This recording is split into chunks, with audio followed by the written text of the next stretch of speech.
மக்கள் நல கூட்டணியின் ஒருங்கிணைப்பாளர் வைகோ பேசினதை கேட்கலாம். வாக்குகளுக்கு பணம் கொடுக்க வர்ற மற்ற கட்சிக்காரங்களை எப்படி கையாள்றதுன்னு தங்களுடைய கூட்டணி தோழர்களுக்கு சில அறிவுரைகளை வழங்குறாரு வைகோ. 4 கட்சிகளின் தோழர்களுக்கும் தெரிவிக்கிறேன், ஒருங்கிணைப்பாளர் என்ற முறையில்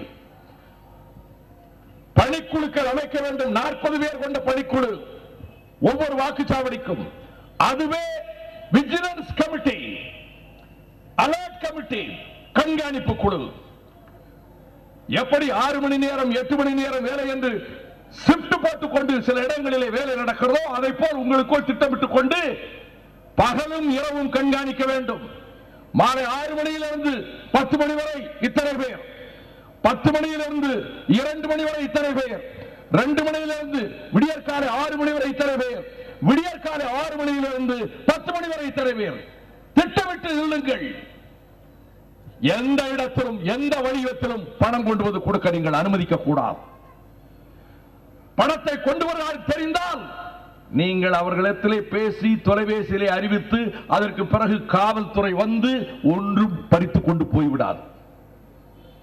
நீங்களே பறிமுதல் செய்யுங்கள், நீங்களே பறிமுதல் செய்யுங்கள்.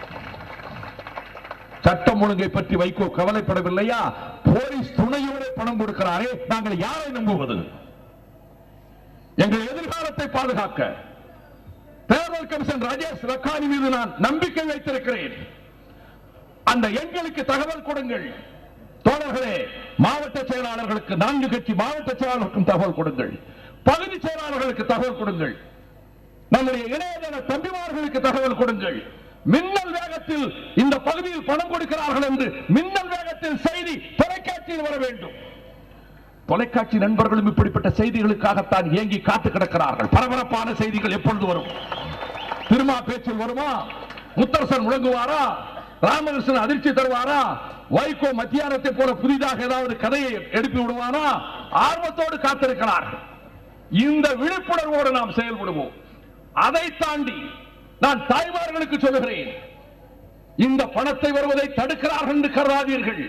உங்கள் பிள்ளைகளுக்காக, உங்கள் வருங்கால சந்ததிகளுக்காக, உங்கள் பேர பிள்ளைகளுக்காக, உங்கள் குடும்பங்களை பாதுகாப்பதற்காக காவல்காரர்களாக நாங்கள் வருகிறோம், ஊழியக்காரர்களாக நாங்கள் வருகிறோம், வேலைக்காரர்களாக நாங்கள் வருகிறோம். நாங்கள் சொல்லக்கூடிய தகுதியோடு இருக்கிறோம்.